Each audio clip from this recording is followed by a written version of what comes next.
Hello दोस्तों, श्रवण classes में आपका स्वागत है।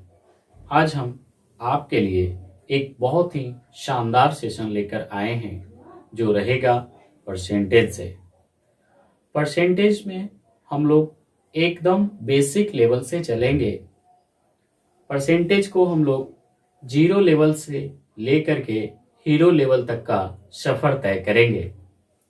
तो अभी तक आप लोग हमारे चैनल को सब्सक्राइब नहीं किए हैं तो please like, share and subscribe फटाफट कर लीजिए।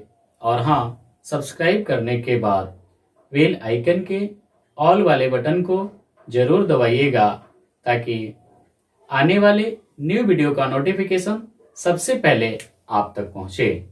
तो आज के सेशन को स्टार्ट करते हैं। इसी के साथ सभी साथियों को मेरा नमस्कार, राधे राधे, राम राम। तो देखते हैं हम आज का सेशन। क्वेश्चन नंबर फर्स्ट आपके सामने अवेलेबल है, ध्यान दीजिए। क्वेश्चन नंबर फर्स्ट कहता है कि राहुल की सैलरी 630 रुपए से बढ़कर 700 रुपए हो जाती है, तो राहुल के सैलरी में कितने प्रतिशत की वृद्धि हुई? कितने प्रतिशत की वृद्धि हुई? राहुल की पहले सैलरी कितना थी? 630 रुपया, बढ़कर हो गया कितना? 700 रुपया। तो वृद्धि कितना हुआ? वृद्धि कितना हुआ? यानी 700 में से 630 माइनस कर लेंगे, माइनस करेंगे तो 70 रुपया आया, यानी वृद्धि 70 रुपया का हुआ। अब हम लोगों से प्रतिशत वृद्धि पूछा जा रहा है ना? प्रतिशत वृद्धि पूछा जा रहा है, तो जितना वृद्धि हुआ उसको ऊपर में लिखेंगे, कितना पे वृद्धि हुआ, जितना पे वृद्धि हुआ उसको बटा में, यानी 630। पहले जो था 630 ही था, उसके बाद वृद्धि होकर के 700 रुपया हुआ था। तो जितना पे वृद्धि हुआ उसको बटा में 630। प्रतिशत में निकालना है तो 100 से गुना कर लेंगे। सॉल्व करके जो आएगा वो हमारा आंसर होगा। 0 से 0 कैंसिल, 7 9 63, 9 यानी 100/9, और कितना हो जाएगा? 11 सही 1/9%। ये हमारा सही आंसर हो जाएगा। चलिए ठीक है, नेक्स्ट क्वेश्चन देखते हैं। और नेक्स्ट क्वेश्चन आपके सामने अवेलेबल है। क्वेश्चन नंबर 2 देखिए क्या कहता है। सेकंड क्वेश्चन कहता है कि एक टीवी सेट की कीमत में 500 रुपए की बढ़ोतरी होती है, तो कीमत बढ़कर 10,500 रुपए हो जाती है, तो बताएं कि टीवी सेट के कीमत में कितने प्रतिशत की बढ़ोतरी हुई? ठीक है, सेकंड क्वेश्चन कहता है वृद्धि कितना का हुआ? 500 रुपए का वृद्धि हुआ, है ना? वृद्धि हुआ 500 रुपए का।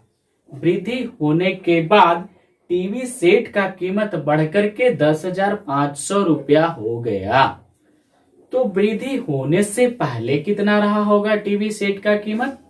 यानी 10,500 में से 500 रुपया माइनस कर लेंगे, जो आएगा वो हमारा पहले का कीमत रहा होगा। यानी 10,500 में से 500 माइनस कर लिए, यानी 10,000 रुपया हमारा वृद्धि से पहले का कीमत।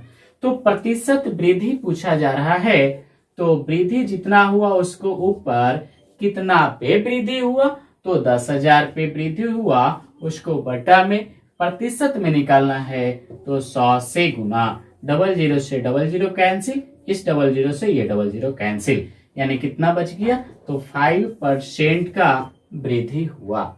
चलिए ठीक है, नेक्स्ट प्रश्न की ओर चलते हैं। और नेक्स्ट प्रश्न आपके सामने अवेलेबल है, ध्यान दीजिए।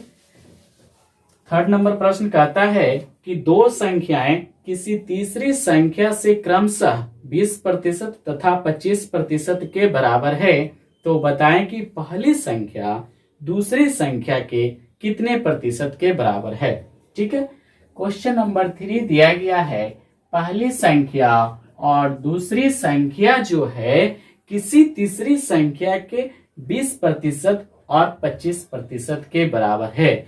हमको नहीं पता है कि तीसरी संख्या कितना है, तो हम लोग यहाँ पे जो है तीसरी संख्या को 100 मान लेते हैं। जब तीसरी संख्या को 100 मान लिया तो पहली संख्या इसका 20% और दूसरी संख्या इसके 25% के बराबर है। तो 100 का 20% 20 और 100 का 25% 25 हो गया।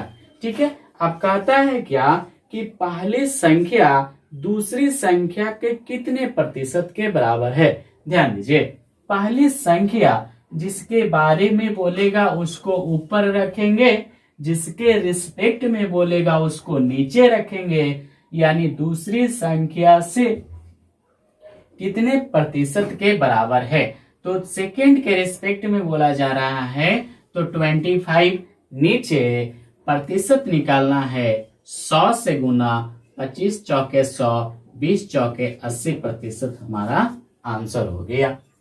ठीक है, चलिए नेक्स्ट प्रश्न नंबर 4 की ओर चलते हैं। क्वेश्चन नंबर 4 आपके सामने अवेलेबल है, देखिए क्या कहता है। क्वेश्चन नंबर 4 कहता है कि यदि दो संख्याएं तीसरी संख्या से क्रमशः 30% और 40% अधिक है तो दूसरी से पहली संख्या का प्रतिशत कितना है। ठीक है, लगभग सेम उसी टाइप का लग रहा है। पहली संख्या, दूसरी संख्या और तीसरी संख्या हम लोगों को नहीं पता, तीसरी संख्या को 100 मान लिया। ठीक है, तो पहली संख्या और दूसरी संख्या जो है तीसरी संख्या से 30% और 40% अधिक है। 30% अधिक है, तीसरी संख्या 100, 30% अधिक यानी 130 हो गया पहली संख्या। दूसरी संख्या तीसरी संख्या से 40% अधिक है। तीसरी संख्या 100 तो दूसरी संख्या 40% अधिक यानी 140 हो गया, है ना। अब कहता है क्या कि दूसरी से पहली संख्या का प्रतिशत कितना है। ध्यान दीजिए, स्टेटमेंट को ध्यान से देखिए, इसमें दूसरी को पहले लिख दिया गया है तो घबराने की जरूरत नहीं है। हमने क्या बोला कि जिसके बारे में बोलेगा उसको ऊपर रखेंगे, जिसके रिस्पेक्ट में बोलेगा उसको नीचे रखेंगे। तो यहाँ पे वर्ड को जो है कि आगे और पीछे कर दिया गया है। दूसरी से पहली संख्या का प्रतिशत, पहली संख्या का तो 130, किस से, दूसरी से तो 140 बटा में, प्रतिशत तो 100 से गुना, 0 से 0 कैंसिल हो गया, यहाँ 7 और यहाँ कितना हो गया 50 हो गया। तो इसको मल्टीप्लाई कर लेंगे तो 650/7 और इसको सॉल्व करेंगे तो आ जाएगा हम लोगों को 92 सही 6/7% आंसर। ठीक है, ये रहा हमारा आंसर। तो नेक्स्ट प्रश्न की ओर चलते हैं। प्रश्न नंबर 5। क्वेश्चन नंबर 5 क्या कहता है, ध्यान दीजिए। क्वेश्चन नंबर 5 कहता है कि दो संख्याएं एक तीसरी संख्या से 30% व 37% कम है।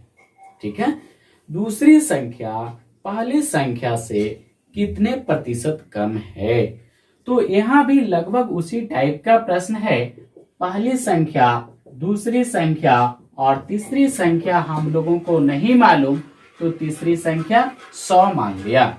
ठीक, पहली संख्या तीसरी से 30% कम, तीसरी संख्या 100 है, 30% कम तो 70 हो जाएगा।